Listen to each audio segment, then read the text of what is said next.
ఈ రోజే ఆదివారం సూర్య భగవానుడికి ఎంతో ఇష్టమైన రోజు, మరి ఇంతటి విశేషమైన రోజు.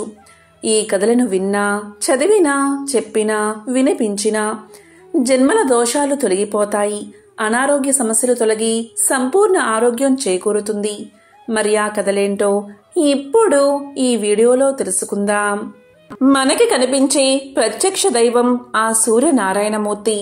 ఒకరోజు సూర్య భగవానుడికి తనకంటే శక్తివంతుడు ఈ ప్రపంచంలో లేడు, తాను లేకపోతే ఈ ప్రపంచమంతా చీకటిగా మారిపోతుంది అనే గర్వం వచ్చింది.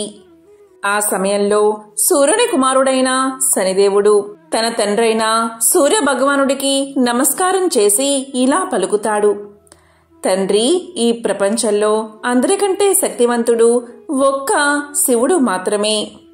అతనికంటే శక్తివంతుడు ఈ ప్రపంచంలోనే ఎవరూ లేరని చెబుతాడు. దీంతో ఆ మాటలకు సూర్యుడికి కోపం వచ్చి తన నుంచి వచ్చే వెలుగును ఆపేస్తాడు. దాంతో ప్రపంచమంతా అంధకారంలో మునిగిపోతుంది. అది చూసిన శనిదేవుడు ఒక రుద్రాక్షను తీసుకువచ్చి సూర్యుడి స్థానంలో ఉంచి శివయ్యను ఆరాధించి రుద్రాక్ష నుంచి కాంతి వచ్చేలా చేస్తాడు. ఆ రుద్రాక్ష సూర్యుడి కంటే కాంతివంతంగా ప్రకాశిస్తూ ఉంటుంది. ఇదంతా ఇంద్రుడు గమనిస్తాడు. సూర్యుడు తన విధులను అతిక్రమించాడని సూర్యుడిని చేరుకుని ఇంద్రుడు ఇలా పలుకుతాడు: ఓ సూర్య, నీవు నీ పని సక్రమంగా చేయలేదు, కాబట్టి నీవు ఈ పనికి పనికిరావు అని ఇంద్రలోకం నుంచి వెళ్లి పొమ్మంటాడు. ఇక సూర్యుడు దీనంతటికీ కారణం శివుడే అనే కోపంతో భూలోకానికి వస్తాడు. సూర్యుడు భూలోకంలో అడవిలో మాలి మరియు సుమాలి అనే ఇద్దరు మిత్రులను చూస్తాడు. వారిద్దరూ శివ భక్తులు. వీరు రావణుడికి తాతలు అవుతారు. వీరు శివుడి యొక్క తపస్సు చేసుకుంటూ ఉంటారు. వీరికి ఒక వరముంది. అదేంటి అంటే, ఎవరైతే వీళ్లను చంపాలి అని భావిస్తారో అలాంటి వారిని స్వయంగా శివుడే సంహరిస్తాడు అని. ఇక శివుడి మీద కోపంతో సూర్యుడు వీరిని చంపబోగా ఆ మహాశివుడు ప్రత్యక్షమై తన త్రిశూలంతో సూర్యుణ్ణి హతమారుస్తాడు. దాంతో సూర్యుడు నల్లగా మారిపోతూ ఉంటాడు. సూర్యుడి యొక్క తండ్రి బ్రహ్మ మానసపుత్రుల్లో ఒకడైన కశ్యప మహర్షి. దీంతో కశ్యప మహర్షి శివుడి దరికి చేరి, శివ, నీవు నా కుమారుణ్ణి ఎలా అయితే చంపావో అలాగే నీ కుమారుణ్ణి కూడా నీ చేతులతోనే చంపుతావు అని శాపం ఇస్తాడు. అప్పుడు శివుడు ఇలా పలుకుతాడు: ఓ మహర్షి, శాంతించండి. నేను సూర్యుణ్ణి తాత్కాలికంగా మాత్రమే సంహరించాను, శాశ్వతంగా కాదు. సూర్యుడిలో ఉన్న గర్వాన్ని మాత్రమే నేను అణిచేశాను, అంతేకాని సూర్యుణ్ణి కాదు అని చెప్పి సూర్యుడికి పునర్జన్మను ప్రసాదిస్తాడు శివుడు. ఆ తరువాత సూర్యుడు తన తప్పులను తెలుసుకుని శివుణ్ణి క్షమించమని వేడుకుంటాడు. తన ప్రకాశాన్ని సృష్టికి అందిస్తూ ఉంటాడు సూర్యుడు.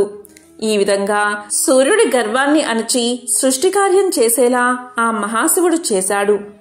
అలాగే సూర్య భగవానుడి మహిమను తెలిపే ఒక అద్భుతమైన కథను ఇప్పుడు తెలుసుకుందాం. పూర్వకాలంలో ఒక ముసలావిడ ఉండేది. ఈమె సూర్య భగవానుడి భక్తురాలు. ఈమె ప్రతి ఆదివారం పొద్దున్నే లేచి స్నానం చేసి గోవు పేడ తెచ్చి వాకిలి అలికి పూజ చేసి సూర్యుడికి ప్రసాదం పెట్టి ఆమె ఒక్కపూట మాత్రమే అన్నం తినేది. ప్రతి ఆదివారము ఇలాగే చేసేది. సూర్యదేవుడి కృపతో ఆమె ఇంట్లో ఏ సమస్య లేకుండా సుఖ సంతోషాలతో ధనధాన్యాలతో సుఖంగా ఉండేది. కాని ఈమె పక్కింటి ఆవిడకు ఈమెను చూస్తే చాలా ఈర్ష్య కలిగేది. ముసలావిడ రోజు పక్కింట్లో కట్టేసి ఉన్న గోవు పేడను తెచ్చి వాకిలి అలికేది. తెల్లవారుజామునే లేచి ఆవు పేడతో నీళ్లు చల్లి బియ్యపిండితో ముగ్గులు వేసేది. స్నానం చేసి శుచిగా దేవుణ్ణి పూజించేది. అంతవరకు మంచినీళ్లు కూడా ముట్టేది కాదు. అవ్వ వద్ద ఆవు లేనందున పొరుగింటి వారి నుంచి గోమయం తెచ్చుకునేది. అవ్వ ఏ రోగాలు లేకుండా ఆరోగ్యంగాను సంతోషంగానూ ఉండడం చూసి పొరుగామి ఈర్ష్యపడేది. నా ఆవు పేడ వల్లనే కదా ఈ అవ్వ ఇల్లు అలుకుతున్నది, సుఖంగా ఉంది, నేను పేడ ఇవ్వకపోతే అవ్వకు సుఖ సంతోషాలు ఉండవు అనుకుని పేడ ఇవ్వలేదు. ఇల్లు అలకని కారణంగా అవ్వ ఆ రోజు తిండి తినలేదు. కాకతాళీయంగా ఆ రోజు ఆదివారం నీరసంగా దినమంతా పస్తు ఉండి నిద్రపోలేకపోయింది. రాత్రంతా ఒకటే ఆలోచన, రేపు పేడ దొరక్కపోతే ఉపవాసం ఉండాలి అనుకుంది. కరుణామయుడైన ఆ సూర్య భగవానుడు ఈ చిన్నపాటి కోరిక తీర్చడా అనుకుంది. కోడి కూతతో పక్క మీద నుంచి లేచి వీధి గుమ్మం వద్దకు వచ్చింది అవ్వ. ఆమె ఆనందానికి హద్దులు లేవు. గుమ్మం ముందు ధవలవర్ణంతో మెరిసిపోతున్న ఆవు కనిపించింది. అవ్వను చూడగానే పేడ వేసింది.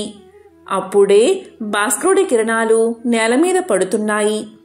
అప్పుడు అవ్వ గోవుకి దండం పెట్టి గోమయంతో ఇల్లంతా అలికి సంతోషంగా నిత్య కర్మలు పూర్తి చేసింది. ఆవు అక్కడ్నుంచి కదల్లేదు.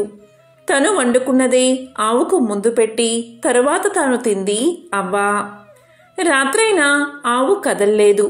దేవుడే తనకిచ్చాడని అనుకుని ఇంట్లో కట్టింది అవ్వ. రోజు ఆవుకు మేత పెడుతుంది.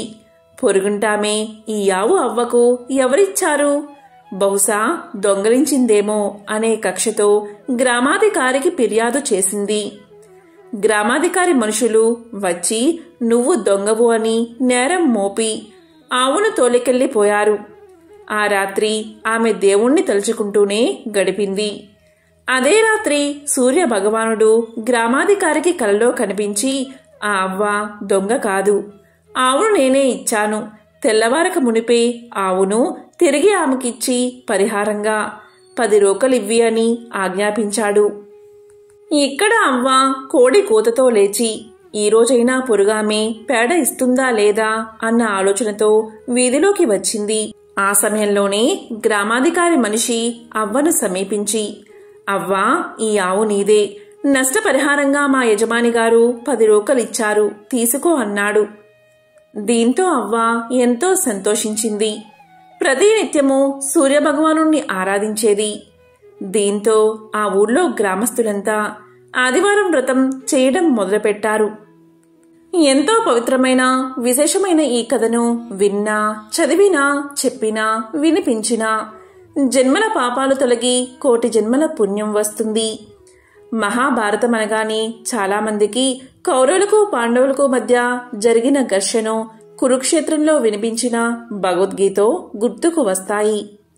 కానీ మహాభారతంలోని ప్రతి పర్యంలోనూ అద్భుతమైన నీతిని అందించే కథలు ఎన్నో ఉన్నాయి. ముఖ్యంగా కురుక్షేత్ర సంగ్రామం ముగిసిన తరువాత శాంతి పర్వం అనే అధ్యాయంలో రాజనీతి, గృహస్థు ధర్మం, వ్యక్తిత్వం వంటి అనేక అంశాల మీద కథలు మనకు కనిపిస్తాయి. అంపశయ్య మీద ఉన్న భీష్ముడు ధర్మరాజుకు చేసిన ఈ ఉపదేశాలు ప్రతి ఒక్కరికి ఉపయుక్తంగా ఉంటాయి. వాటిలో ఒక ముఖ్యమైన కథే ఈ వేటగాడు పావురాళ్ల కథ. పూర్వకాలంలో ఒక బోయవాడు అడవిలోని పక్షుల మీద ఆధారపడి జీవనం సాగించేవాడు. నిత్యము ఆ బోయవాడు అడవికి వెళ్తూ అక్కడ పక్షుల కోసం వల వేసేవాడు. తన వలలో చిక్కిన పక్షులు కొన్నిటితో తన కడుపు నింపుకుని మిగతా వాటిని అమ్ముకుని నిబ్బరంగా రోజులు గడిపేసేవాడు. అలాంటి ఒక రోజున వేటగాడు ఎప్పటిలాగే వల పన్నాడు. ఆ వలలో కావాల్సినన్ని పక్షులు చిక్కుకున్నాయి.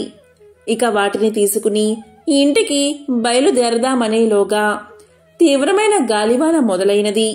ఒక పక్క వర్షం, దానికి తోడు గజగజ వణికించేస్తున్న చలి. ఆ చలిలో తడిసి ముద్దైపోతూ వేటగాడు ఒక పెద్ద చెట్టు కింద నిలబడి ఉన్నాడు. వేటగాడు నిలబడిన చెట్టు మీద ఒక పావురాల జంట నివసిస్తుంది.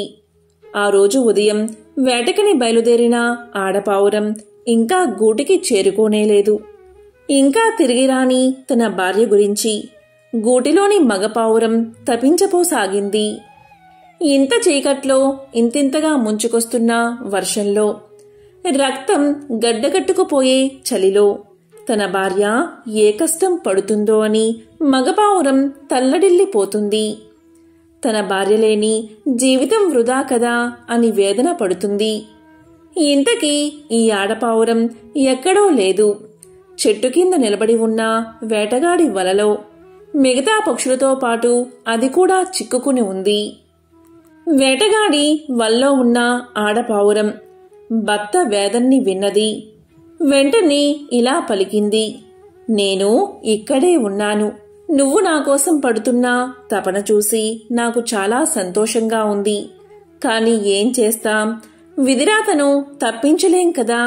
కాని ఇదిగో ఈ చెట్టు కింద ఉన్న వేటగాడు ప్రస్తుతం మన అతిథి. అతనికి ఏ లోటు రాకుండా చూసుకోవడం మన బాధ్యత అని మగపావురంతో పలికింది. భార్య మాటలు విన్న పావురం కిందకి చూసింది. అక్కడ నిజంగానే ఒక వేటగాడు గజగజా వణికిపోతూ కనిపించాడు. అప్పుడు మగపావురం ఇలా పలికింది. వేటగాడి దగ్గరికి వెళ్లి ఇలా చెప్పింది, అయ్యా, నా భార్య చెప్పిన మాట నిజమే. మీరు ఇవాళ మా అతిథి. మీకేం కావాలో సెలవియ్యండి అని అడిగింది. పావురం మాటలకు వేటగాడు దీనంగా ఇలా పలికాడు, నేను ఈ చలిబాధను తట్టుకోలేకపోతున్నాను. దయచేసి ఈ మాయదారి చెడు నుంచి నా ప్రాణాలు కాపాడే ఉపాయం ఏదైనా చూడు అంటూ వేడుకున్నాడు. వెంటనే పావురం కొన్ని చితుకులు ఏరుకు వచ్చి వేటగాడి దగ్గర మంట వేసింది. ఆ మంటలో చలిని కాచుకున్న వేటగాడికి చలైతే తగ్గింది కాని ఆకలి మొదలైనది. వేటగాడి బాధను గ్రహించిన మగపావురం ఇలా పలికింది, అయ్యా, మీ మనుషుల్లాగా మా దగ్గర ఆహారం నిలవ ఉండదు కదా. పైగా మీకు ఎలాగూ పక్షులను తినే అలవాటు ఉంది. కాబట్టి నన్నే ఆహారంగా స్వీకరించండి అంటూ ఆ చలి మంటలోకి ఒక్కసారిగా దూకింది. పావురం చేసిన పనికి వేటగాడికి మతిపోయినంత పనైనది. ఇన్నాళ్ళు తను చేస్తున్న పని ఎంత పాపమో కదా అనిపించింది. వెంటనే తన వల్లో ఉన్న పక్షులన్నిటినీ వదిలేశాడు. అందులోంచి బయటపడిన ఆడపావురం మాత్రం తన స్వేచ్ఛకు సంతోషించలేదు సరికదా. తన భర్త లేని జీవితం ఎందుకంటూ అది కూడా మంటల్లో పడి మరణించింది. ఆ పావురపు జంట చూపిన ఔదార్యానికి వేటగాడు చలించిపోయాడు.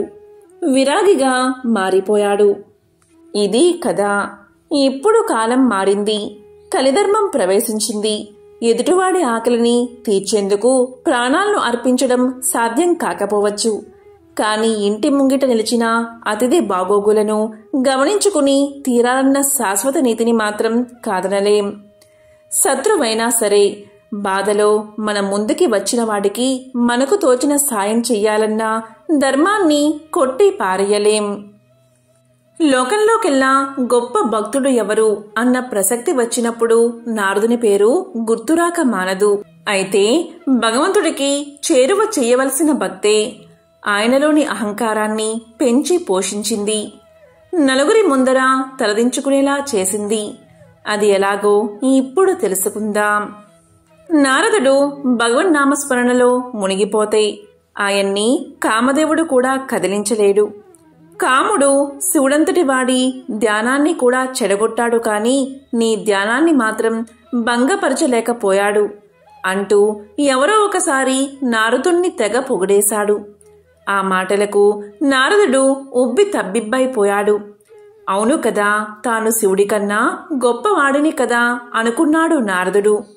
ఆనాటి నుంచి నారదుడిలో అహంకారం ఇంతింతగా పెరిగిపోయింది. రోజు రోజుకి నారదుడిలో వస్తున్న మార్పును పసిగట్టాడు నారాయణుడు. తన భక్తుడికి ఎలాగైనా బుద్ధి చెప్పి దారికి తీసుకురావాలని నిర్ణయించుకున్నాడు. అందుకు అనుగుణంగా తన సతీ లక్ష్మీదేవిని భూమి మీద అవతరించమన్నాడు నారాయణుడు. అయోధ్య రాజ్యాన్ని పాలిస్తున్న అంబరీషుడు అనే రాజుకి కుమార్తెగా లక్ష్మీదేవి అవతరించింది. ఆమెకు శ్రీమతి అన్న పేరు పెట్టి అల్లారు ముద్దుగా పెంచసాగారు రాజదంపతులు. ఒకసారి నారదుడు లోక సంచారం చేస్తూ ఆ అంబరీషుని అంతఃపురానికి చేరుకున్నాడు. అక్కడ అందాల రాశిగా ఉన్న లక్ష్మీదేవిని చూసిన నారదుడి మనసు చలించిపోయింది. ఎలా అయినా ఆమెను తన భార్యగా చేసుకోవాలన్న మోహం మొదలైనది. తన మనసులో ఉన్న మాటను అంబరీషుడి వద్ద ప్రస్తావించాడు నారదుడు. నారదుని కోరికను విన్న అంబరీషుడికి ఏం చెయ్యాలో పాలుపోలేదు. తన కుమార్తె మనసుని తెలుసుకోకుండా అవునంటే తప్పు, పోనీ అంతటి ఋషి మాటను కాదంటే ఏం జరుగుతుందో అన్న భయం. అందుకని మధ్య మార్గంగా ఒక ఉపాయాన్ని ఆలోచించాడు అంబరీషుడు. అంబరీషుడు నారదునితో ఇలా పలికాడు: స్వామి, నేను ఒక స్వయంవరాన్ని ఏర్పాటు చేస్తాను. అందులో కనుక నా కుమార్తె మిమ్మల్ని వరిస్తే ఆమెను మీకిచ్చి వివాహం చేయడానికి నాకేమీ అభ్యంతరం లేదు అన్నాడు. అంతవరకు బాగానే ఉంది. కాని స్వయంవరంలో రాజకుమారి తనని వివాహం చేసుకుంటుంది అన్న నమ్మకం ఏమిటి అన్న అనుమానం కలిగింది నారదునికి. అందుకోసం ఏదైనా ఉపాయాన్ని సూచించమంటూ సాక్షాత్తు ఆ శివుడి చెంతకు వెళ్ళాడు నారదుడు. నారదుని అనుమానాన్ని విన్న శివుడు చిరునవ్వుతో ఇలా పలికాడు: నారాయణ్ణి మించిన అందగాడు ఎవరుంటారు? నువ్వు కనుక విష్ణుమూర్తంత అందంగా కనిపిస్తే ఆ అమ్మాయి తప్పకుండా నిన్నే వరించి తీరుతుంది అన్నాడు శివుడు. శివుడి ఉపాయాన్ని విన్న నారదునికి అది సబబుగానే తోచింది. అందుకని నిదానంగా వైకుంఠానికి చేరుకున్నాడు. వైకుంఠానికి వెళ్లి ఇలా పలికాడు: స్వామి, భూలోకంలో శ్రీమతి అనే రాజకుమారికి స్వయంవరం జరుగుతుంది. ఆ స్వయంవరంలో పాల్గొని ఎలాగైనా ఆమెను దక్కించుకోవాలని నేను అనుకుంటున్నాను. మరి ఆ స్వయంవరంలో నెగ్గాలి అంటే నీ అంతా అందం ఉండాలని పరమేశ్వరుడు చెప్పాడు. కాబట్టి ఆ రోజున ఆ రాజకుమారి నన్ను చూసినప్పుడు అచ్చు మీలాగే కనిపించేలా అనుగ్రహించండి స్వామి అని వేడుకున్నాడు నారదుడు. దాంతో స్వామివారు చిరునవ్వు నవ్వి ఊరుకున్నారు. నారదుడు ఆ చిరునవ్వుని అనుగ్రహంగా భావించి బయలుదేరి వెళ్ళిపోయాడు. తీరా స్వయంవరం రోజు రాణి వచ్చింది. వరుణ్ణి వరించేందుకు పూలదండ చేపట్టి వచ్చిన రాజకుమారికి అక్కడ నారదుడు కనిపించలేదు. సరికదా అందరి మధ్య కోతిమొహంతో ఉన్న ఓ సన్యాసి కనిపించాడు. అతన్ని చూడగానే రాజకుమారి నిలువెల్లా భయంతో వణికిపోయింది. ఆ సన్యాసి పక్కనే ఒక మోహనాంగుడు కనిపించడంతోనే అసంకల్పితంగా ఆయన మెడలో దండ వేసేసింది శ్రీమతి. శ్రీమతి ఎప్పుడైతే అలా దండ వేసిందో వారిద్దరూ మాయమైపోయారు. ఇదంతా చూస్తున్న నారదునికి ఏం జరుగుతుందో అర్థం కాలేదు. తన కళ్ళ ముందే అసలైన విష్ణుమూర్తి రావడం, రాజకుమారి ఆయన్ని వరించి మాయమైపోవడం చూసి నారదుడికి మతిపోయింది. ఇంతలో ఎదురుగుండా ఉన్న కొలనులో తన ప్రతిబింబాన్ని చూసుకుని నారదునికి జరిగింది అర్థమైనది. విష్ణుమూర్తి తన మొహాన్ని కోతిమొహంగా మార్చేశాడని, అటుపై రాజకుమారుని కాస్త తానే ఎగరేసుకుపోయాడని అర్థమైంది నారదుడికి. వెంటనే పట్టరాని ఆవేశంతో తాను ప్రేమించిన స్త్రీని తన నుంచి దూరం చేశాడు కాబట్టి విష్ణుమూర్తి కూడా సతీ వియోగంతో బాధపడతాడని, చివరికి ఓ కోతి కారణంగానే వారిద్దరూ కలుసుకుంటారని శపించాడు నారదుడు. జరిగిన దానికి నారాయణుడి పట్ల నారదునిలో ఆవేశం కలిగిన మాట వాస్తవమే. కాని సమయం గడిచే కొద్దీ ఆ సంఘటన వెనుక ఉన్న ఆంతర్యం బోధపడింది నారదుడికి. కామానికి సైతం లొంగను అనుకుని గర్వించిన తనకి బుద్ధి చెప్పేందుకే నారాయణుడు ఈ నాటకం ఆడాడని తెలిసి వచ్చింది. మరోవైపు రామాయణంలో రాముడు సీత నుంచి దూరం కావడం, వారిద్దరినీ కలిపేందుకు హనుమంతుడు తోడ్పడ్డం మనకు తెలిసిందే. అలా రామాయణంలోని కీలక ఘట్టానికి నారదుని శాపం ఒక భూమికగా నిలిచింది. ఒక ఊరిలో ఒక పండితుడు ఉండేవాడు. అతను చాలా గ్రంథాలు చదివాడు. మిగతా వాళ్ళను చూసి జాలిపడేవాడు. తనకంటే ఇన్ని విషయాలు తెలుసు కనుక ధర్మాచరణ వగేరా విషయాలన్నీ తెలుసుకుని, పాపం ఏ శాస్త్రాలు చదవని వాళ్ళకి ఏం తెలుస్తుంది అని అనుకునేవాడు. అదే ఊర్లో రంగడు అనే పేద రైతు అతని పిల్లలు మరియు తల్లిదండ్రులతో కలిసి జీవించేవాడు. అతను తన కుటుంబాన్నంతా పోషించేవాడు. అతనికి ఉన్న కొద్దిపాటి పొలంలో వ్యవసాయం చేసుకుంటూ తీరిక సమయాల్లో ఇతరుల పొలంలో పనిచేసి డబ్బు సంపాదిస్తూ ఉండేవాడు. ఇంకా ఊర్లో ఎవరికి పని కావాల్సి వచ్చినా కూడా కూలీకి ఎక్కువగా ఒప్పుకుని పని చేసి ఇచ్చేవాడు. చాలామందికి ఇది కష్టంగా ఉన్నా మంచి పనివాడు, సమర్థవంతుడు రంగడు అని చెప్పి ఎంత డబ్బైనా అతనికి ఇచ్చి పని చేయించుకునేవారు. ఒకసారి మన పండితుల వారికి ఏదో పని చేయించుకోవాల్సి వచ్చి విధిలేక ఎక్కువ డబ్బు ఇచ్చేటప్పుడు కష్టంగా తోచి ఇలా పలికాడు. చూడు రంగడు, నువ్వు ఎంతో డబ్బు సంపాదిస్తున్నావు కదా, ఈ డబ్బంతా ఏం చేస్తున్నావురా అని అడిగాడు.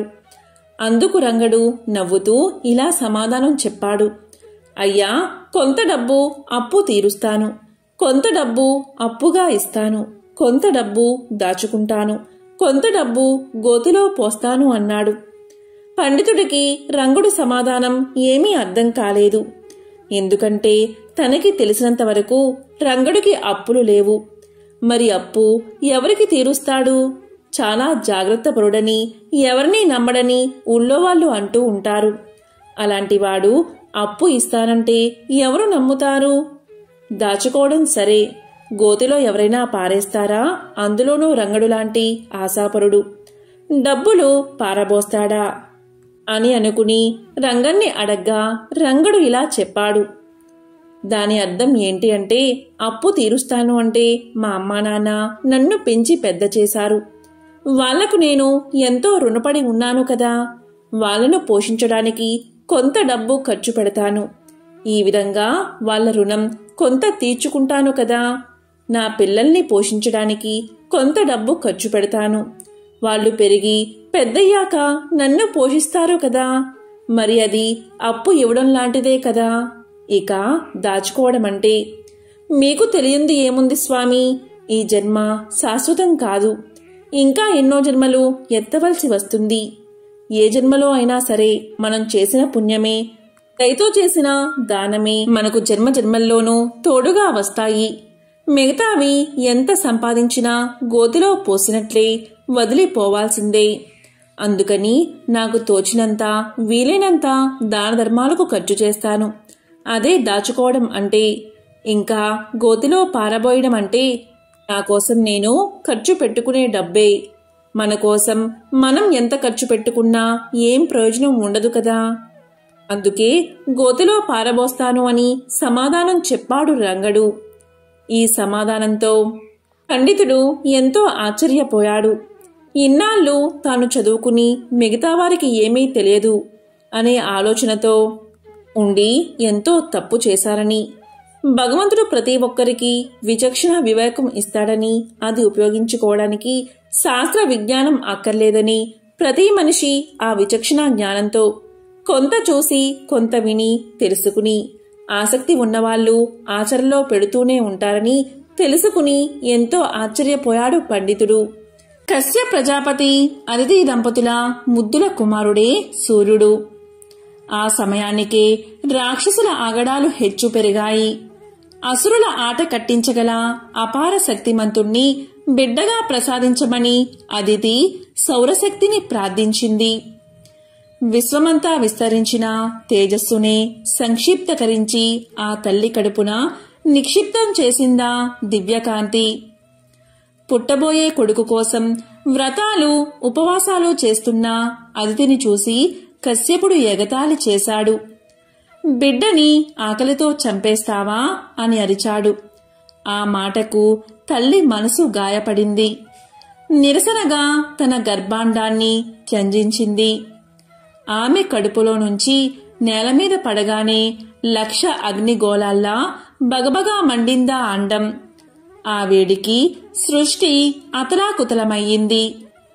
అదితి కశ్యపుల ప్రార్థన తర్వాత ఆ అండం పగిలి అందులోంచి అందమైన పసివాడు బయటకొచ్చాడు. ఆ బాలుడే బాణుడు. ఆ రోజే 7 గుర్రాల రథాన్ని అధిరోహించి వెలుగుల దేవుడిగా బాధ్యతలు స్వీకరించాడు అని మత్స్య పురాణం తెలియచేస్తుంది. తల్లి కోరిక మేరకు దేవతల శత్రువులైన రాక్షసుల్ని ఓడించినందువల్ల ఆదిత్యుడు అని పిలువబడ్డాడు. సూర్యుడు ఎరుపు వర్ణం కలవాడు. ఆయన రథమునందు ఒకే చక్రం ఉంటుంది. దీనిని సంవత్సరము అంటారు. ఈ రథం 12 మాసాలు, 6 ఋతువులు, 4 మాసాలు చొప్పున 3 నాభులు ఉంటాయి. ఇదే కాలచక్రం అని కూడా అంటారు. కాబట్టి సూర్య భగవానుడు 12 మాసాలలో 12 పేర్లతో ఆరాధించబడతాడు. విశ్వకర్మ తన నైపుణ్యాన్నంతా గుదిగుచ్చి అగ్నిగోళం లాంటి సూర్యబింబాన్ని అరగదీసి కరగదీసి తాప తీవ్రతను తగ్గించాడు. ఆ అరుగుదల్లో పుట్టిన రేణువుల నుంచి విష్ణువుకు చక్రాన్ని, శివుడికి శూలాన్ని తయారు చేసిచ్చాడని పురాణ కథనం. ఖగోళ శాస్త్రం ప్రకారం సూర్యుడి వయస్సు 460 కోట్ల సంవత్సరాలు. దాదాపుగా సృష్టి వయసు కూడా అదే. సూర్య భగవానుడి రూపాలను 12గా, వారిని 12 ఆదిత్యులుగా ఆయా మాసాలలో ఆ రూపాల్లో పూజిస్తూ ఉంటారు. వాటిలో భాగంగానే కశ్య ప్రజాపతి కుమారుడు సూర్యుడని, వారిలో ఇక్ష్వాకుడు రాజైన కారణంగా ఇక్ష్వాకు వంశంలో రాజులందరినీ సూర్యవంశరాజులు అంటారని చెబుతూ ఉంటారు. సూర్యుడు వేసే ప్రతి అడుగు వేగానికి, కాలగమనానికి కొలబద్ద. మనం లెక్కించే సెకన్లు, నిమిషాలు, గంటలు, రోజులు, వారాలు, నెలలు, సంవత్సరాలకు ఆధారం సూర్యుడే. కాలమే వేద స్వరూపం అంటుంది వేదం. కాలం కంటికి కనబడదు, దైవమూ అంతే. కానీ కాలానికి ప్రామాణికమైన సూర్యుడు మనకు కనిపిస్తాడు. అందుకే ఆయన్ని ప్రత్యక్ష దైవంలా కొలచి ఆది నారాయణుడిగా ఆరాధిస్తాం. భౌతిక వైజ్ఞానిక దృష్టితో పరిశీలిస్తే సృష్టి స్థితి లయకారకుడు సూర్యుడు మాత్రమే. ఆయన వల్లే సమస్త ప్రకృతి చైతన్యమవుతుంది. సూర్యుడికి ఎంతో ప్రీతికరమైనది ఆదివార వ్రతం. సూర్యుడు అనంతమైన కిరణాలు కలవాడు, జగత్తుకు వెలుగు ప్రసాదించేవాడు, జ్యోతి స్వరూపుడు, దినరాత్రాలు ఏర్పరిచినవాడు, ఆయురారోగ్యాలు ప్రసాదించేవాడు, శుభాలను కలిగించేవాడు, ముల్లోకాలకు చూడామణి, దినాలకు మణి వంటివాడు. అతని పేరు మీద ఏర్పడిన రోజే ఆదివారం. ప్రతి ఆదివారం ఏమీ చేయకపోయినా సరే ఆదిత్య హృదయాన్ని పఠించండి. ఆదిత్య హృదయం పరమ పవిత్రం. ఒక స్తోత్రరాజం వంటి మహామంత్రం. పాపాలను శాపాలను పోగొట్టి కష్టాలను తీర్చి ఆయుష్ను పెంచి అక్షర సాధనమే ఆదిత్య హృదయం. ఈ అమోఘమైన స్తోత్రరాజాన్ని శ్రీరామచంద్రుడికి అగస్త్య మహర్షి మంత్రాల వంటి మాటల్లో వివరించాడు. ఆరోగ్య భాగ్యమును సకల సంపదలను ప్రసాదించేవాడిగా ప్రత్యక్ష దైవంగా సూర్య భగవానుడి పేరు ప్రఖ్యాతి కాంచాడు. ఆదిత్య హృదయం మహాపవిత్రమైనది. దీనిని భక్తి శ్రద్ధలతో ఎల్లవెల్లలా పారాయణం చేస్తే ఇహలోకాన అన్ని రకాల సంపదలు, పరమున పుణ్యలోకాన్ని పొందుతారు. నిత్యం పారాయణం చేయలేకపోతే ఆదివారం పఠించినా చాలు. ఇలా చేస్తే న్యాయ వివాదాల్లో చిక్కుకుని కోర్టుల చుట్టూ తిరుగుతూ సతమతమయ్యేవారు దీన్ని పారాయణ చేస్తే దాని నుండి విముక్తి పొందుతారు. దరిద్రంతో బాధపడుతున్నవారు అనునిత్యం పారాయణం చేస్తే సకల అష్టైశ్వర్య సంపదలను పొందుతారు. అనారోగ్య రుగ్మలతో బాధపడుతున్నవారు ఆదిత్య హృదయాన్ని పఠిస్తే రోగాలు మాయమవుతాయి. నిరుద్యోగులు పారాయణ చేస్తే మంచి ఉద్యోగం లభిస్తుంది. విద్యార్థులు పారాయణం చేస్తే పరీక్షల్లో మంచి మార్కులతో ఉత్తీర్ణులవుతారు. ఆదిత్య హృదయం రామ రావణ సంగ్రామంలో వెలువడింది. రామరావణ యుద్ధం జరుగుతుంది. గొప్ప తపశక్తితో పరమశివుడి అనుగ్రహం పొందిన రావణుడు ధైర్యంగా శ్రీరాముణ్ణి ఎదుర్కొంటున్నాడు. రావణుణ్ణి ఎలా సంహరించడమా అని శ్రీరాముడు తీవ్రంగా ఆలోచిస్తున్నాడు. అమోఘమైన తపశ్శక్తి కలిగిన రావణాసురుణ్ణి వధించడానికి శ్రీరామునికి సఖ్యం కాలేదు. రావణుడు చావు లేకుండానట్లు అనేక వరాలు పొందడం వల్ల శ్రీరామునికి రావణాసుర వధ వీలు కాలేదు. శ్రీరాముడు ఎన్ని అస్త్రశస్త్రాలు ప్రయోగించినా రావణుడు చావలేదు. దీనితో శ్రీరాముడు ఎంతో బాధపడ్డాడు. ఈ యుద్ధాన్ని అంతరిక్షం నుంచి దేవతలు, గంధర్వులు, మహర్షులు మొదలైన వారంతా తిలకిస్తున్నారు. వారిలో అగస్త్య మహర్షి కూడా ఉన్నాడు. రావణుడి యుద్ధ తీవ్రత చూసి దిగులుతో ఉన్న శ్రీరాముడి సమీపానికి అగస్త్యుడు వచ్చి అతడి దైవత్వాన్ని గుర్తుచేసి ఆదిత్య హృదయ మంత్రాన్ని బోధించాడు. రామ రావణ యుద్ధాన్ని చూడడానికై దేవతలతో కలిసి అగస్త్య మహాముని శ్రీరాముణ్ణి చేరుకుని ఇలా పలికాడు. ఓ రామా, నీకు మహాపవిత్రమైన రహస్యాన్ని చెప్తాను. శ్రద్ధగా విను. దీనివల్ల నీవు యుద్ధంలో రావణుణ్ణి సులభంగా జయిస్తావు. మహాపుణ్యప్రదం, జయప్రదం, మంగళకరం, శుభకరం, సమస్త పాపాలను నశింపచేసేది, దీర్ఘ ఆయుష్ను కలగజేసేది అయిన ఆదిత్య హృదయాన్ని నీకు ఉపదేశిస్తాను. దీనిని నీవు భక్తి శ్రద్ధలతో పఠిస్తే యుద్ధంలో సులభంగా విజయాన్ని సాధిస్తావు అని చెప్పి మంత్రాన్ని ఉపదేశించాడు. బ్రహ్మ మొదలైన సమస్త దేవతలు అనగా బ్రహ్మ, విష్ణువు, శివుడు, కుమారస్వామి, 9 ప్రజాపతులు, దేవేంద్రుడు, కుబేరుడు, మృత్యువు, యముడు, చంద్రుడు, సముద్రుడు అను వీరందరూ ఇతనే. పితృదేవతలు, అష్టవసువులు, సాధ్యులు, అశ్విని దేవతలు, మరుత్తులు, మనువు, వాయువు, అగ్ని మొదలగు వారిలో సూర్యుడే అంతర్యామి అయి ఉన్నాడు.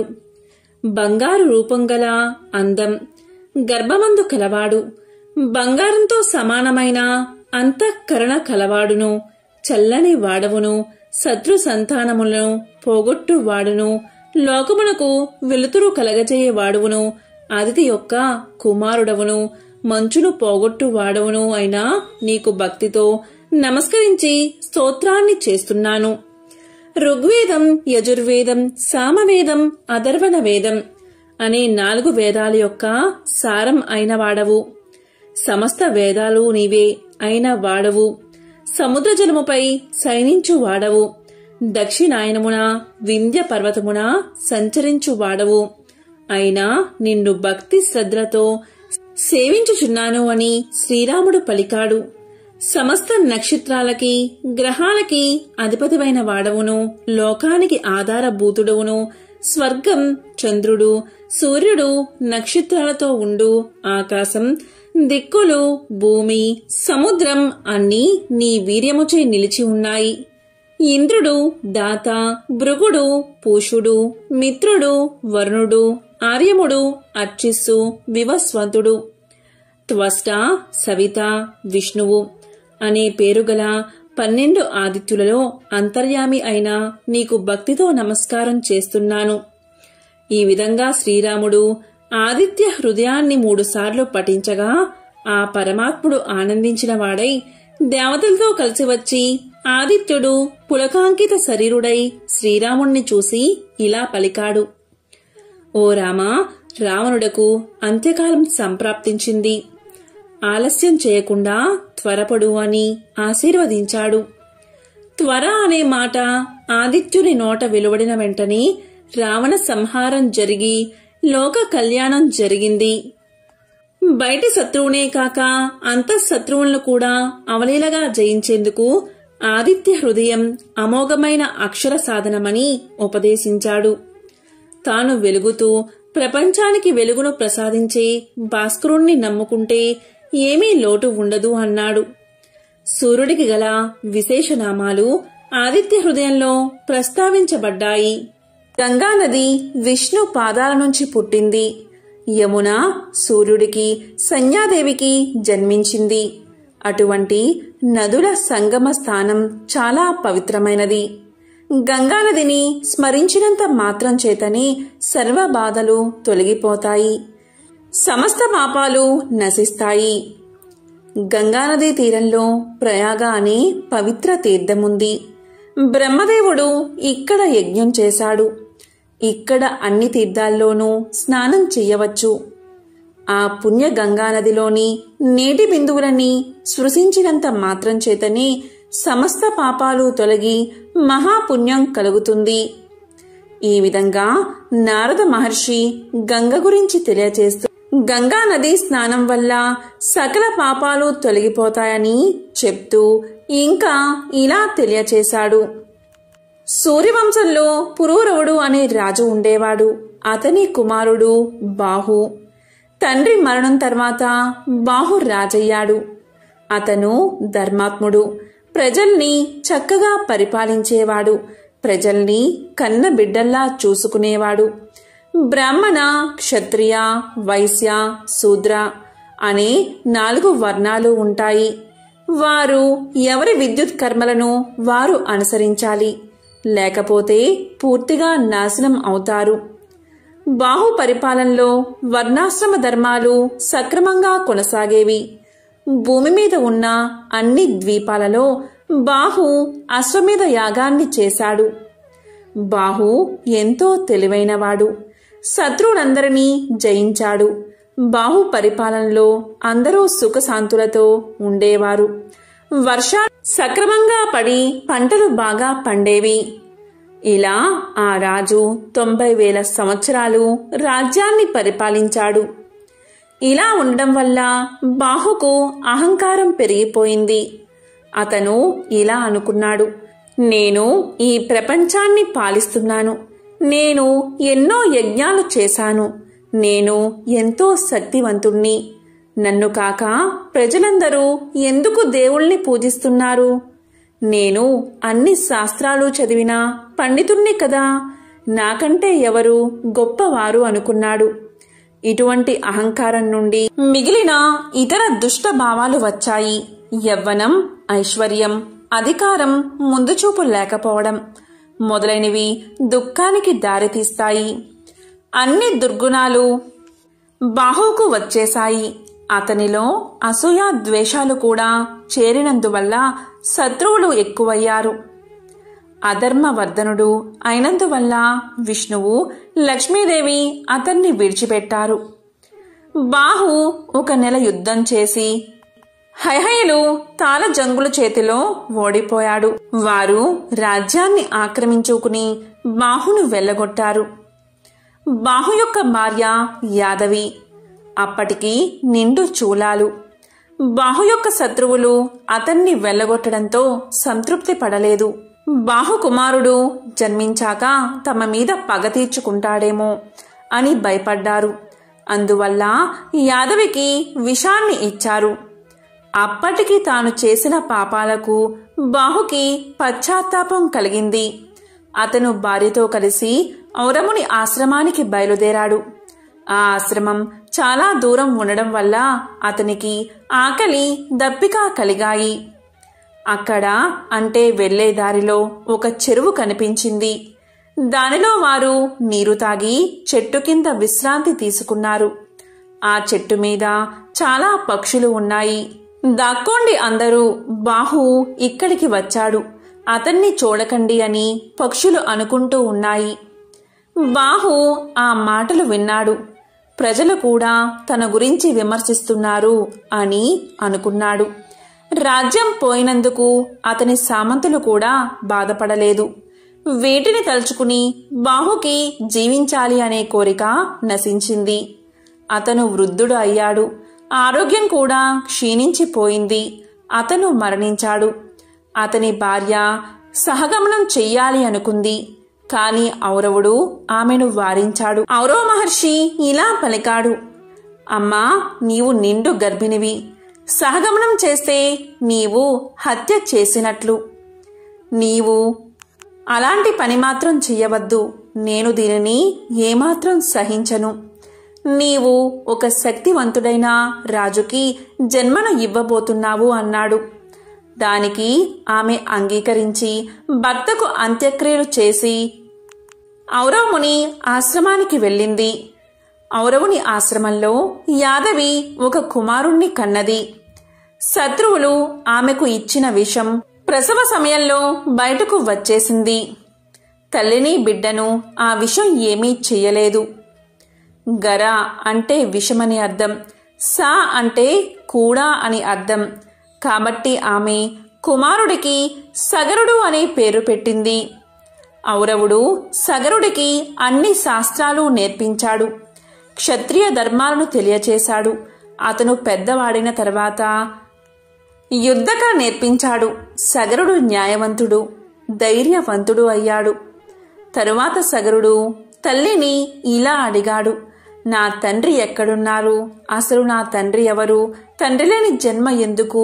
దయచేసి నా తండ్రి ఎవరో చెప్పు అని తల్లిని అడిగాడు. అంతవరకు యాదవి సగరుడికి తండ్రి గురించి చెప్పలేదు. ఇప్పుడు చెప్పలేక తప్పలేదు. నీ తండ్రిని శత్రువులు తరిమేశారు నాయనా అని చెప్పింది. ఆ విషయం విని సగరుడు శత్రువుల మీద పగ తీర్చుకోవాలి అనుకున్నాడు.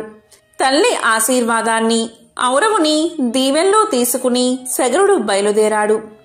వశిష్ఠుడు బాహు యొక్క గురువు కాబట్టి సగరునికి కూడా గురువే. సగరుడు వశిష్ఠుని వద్దకు పోయి అతని ఆశీర్వాదాన్ని తీసుకున్నాడు. వశిష్ఠుడు సగరునికి ఇంద్రాస్త్రాన్ని, వరుణాస్త్రాన్ని, బ్రహ్మాస్త్రాన్ని, ఆగ్నేయాస్త్రాన్ని మొదలైన దివ్య అస్త్రాలు ఇచ్చాడు.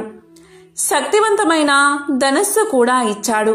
వీటి వల్ల సగరుడు అజయుడు అయ్యాడు. సగరుడు శత్రువులపై యుద్ధం చేశాడు.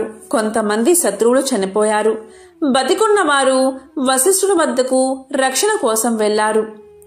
అప్పుడు సగరుడు వశిష్ఠుడితో ఇలా చెప్పాడు, ఋషివర్య, ఈ పాపాత్ములను చంపడం అవసరం. వారికి మీరు రక్షణ ఇవ్వకండి, శత్రువుని బతకనివ్వకూడదు అన్నాడు. దానికి వశిష్ఠుడు ఇలా పలికాడు, వద్దు, వారిని బతకనివ్వు. తెలివి తక్కువగా చంపడం మంచిది కాదు. తరువాత వారి పాపాలకు వారే శిక్షను అనుభవిస్తారు. రక్షణ కోసం వచ్చిన వారిని చంపి నువ్వు పాపాన్ని ఎందుకు మూట కట్టుకుంటావు అన్నాడు వశిష్ఠుడు. అప్పుడు సగరుడు వారిని చంపకుండా విడిచిపెట్టాడు. కాని వారిని మరో విధంగా శిక్షించాడు. అతని శత్రువుల్లో కొంతమందికి శిరోజాలు కత్తిరించాడు. కొంతమంది యవ్వనులకు శిరోజాలను పొడవుగా పెంచాలి అని శాసించాడు. కొంతమంది శత్రువులకు శిరోముండనం చేయించడమే కాకుండా వారి గడ్డాలను తీయించాడు. వారిని వేదాలు చదవకూడదు అని నిషేధించాడు. ఇలా జరిగిన తర్వాత వశిష్ఠుడు సగరునికి పట్టాభిషేకం చేశాడు. సగరుడికి 2 భార్యలు.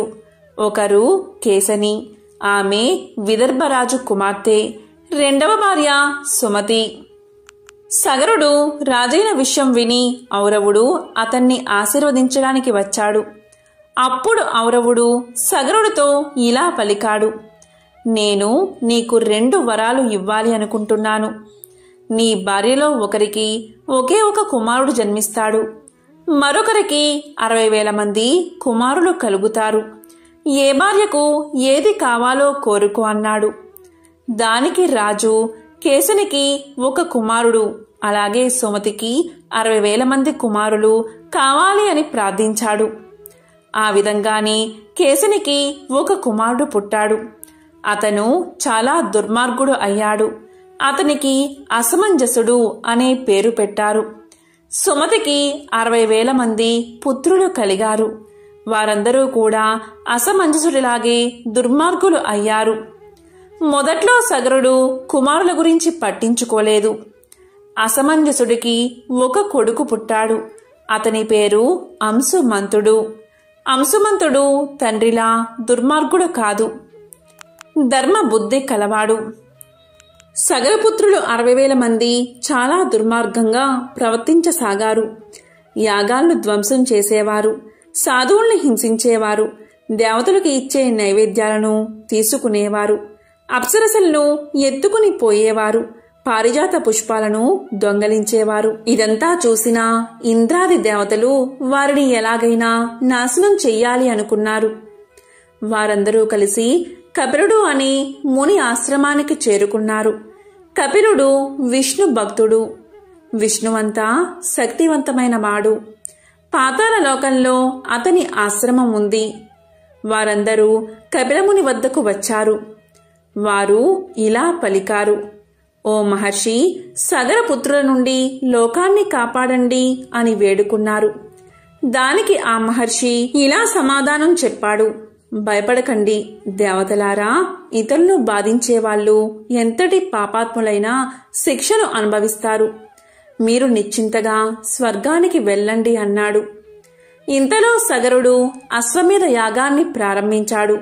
వశిష్ఠుడు మొదలైన ఋషులు పురోహితులుగా నిర్వహించారు. అశ్వాన్ని వదిలిపెట్టారు. ఇంద్రుడు ఆ అశ్వాన్ని దొంగలించి పాతాళ లోకంలో ఉన్న కపిలుడి ఆశ్రమంలో వదిలిపెట్టాడు.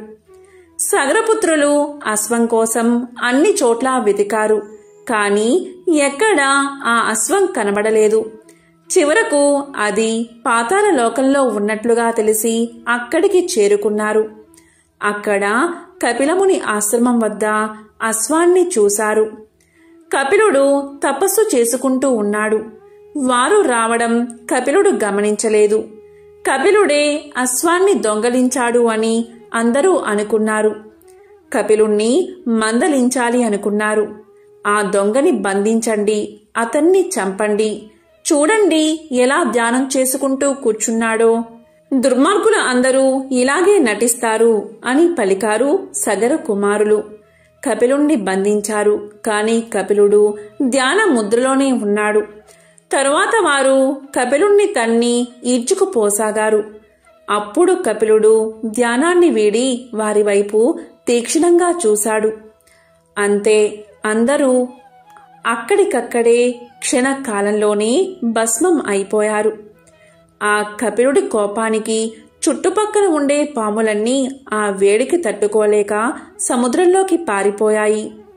ఈ విషయాన్ని నారద మహర్షి సగరుడికి జారవేశాడు. కాని సగరుడు కొంచెం కూడా బాధపడలేదు. దుర్మార్గులైన తన కొడుకులు చనిపోయారని సంతోషించాడు. కాని అశ్వమేధ యాగం పూర్తి కావాలి అంటే గుర్రాన్ని తీసుకురావాలి. పైగా పుత్రులేనివారు యజ్ఞాన్ని చేయకూడదు.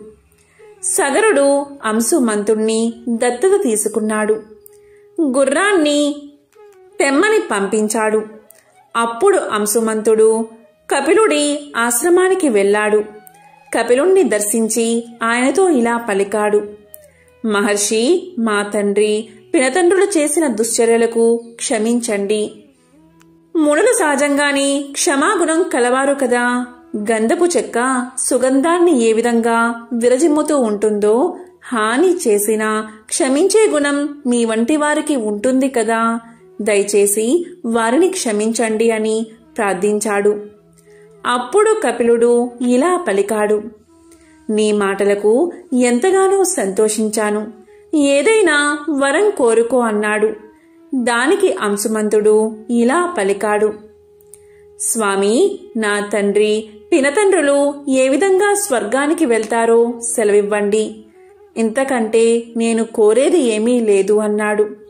అప్పుడు ఆ మహర్షి ఇలా పలికాడు. అంశుమంతా, నీ మనవడు స్వర్గం నుండి పవిత్రమైన గంగను భూమికి తీసుకువస్తాడు. అప్పుడు నీ తండ్రి పినతండ్రులకు స్వర్గ ప్రాప్తి కలుగుతుంది. వారి పాపాలు క్షమించబడతాయి. నువ్వు ముందుగా గుర్రాన్ని తీసుకుని వెళ్ళు అని దీవించాడు. అంశుమంతుడు జరిగిన విషయాన్ని సగరుడికి తెలియచేశాడు. అంశుమంతుడికి దిలీపుడు అనే కుమారుడు ఉన్నాడు. ఆ దిలీపుని కుమారుడే భగీరథుడు. భగీరథుడు ధర్మాత్ముడు, సత్యవంతుడు, ఎన్నో యాగాలు చేశాడు.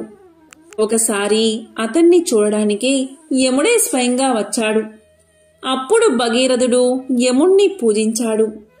మానవ మాతృలైన నన్ను చూడడానికి మీ వంటి వారు వచ్చినందుకు నా జన్మ ధన్యమైంది. ధర్మం గురించి వివరించండి అన్నాడు.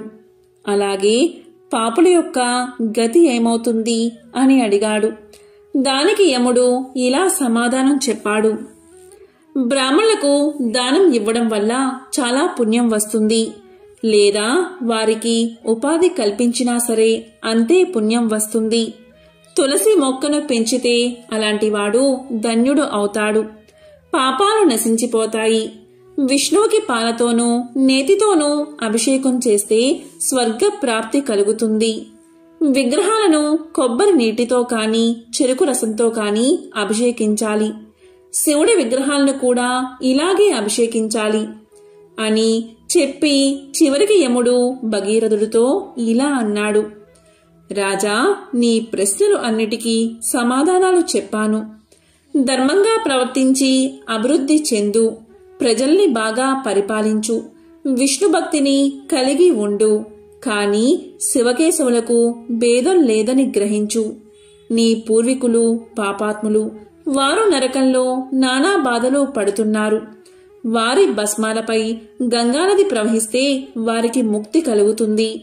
నీకు ఇవే నా ఆశీస్సులు అని ఆశీర్వదించి అంతర్ధానమయ్యాడు యముడు.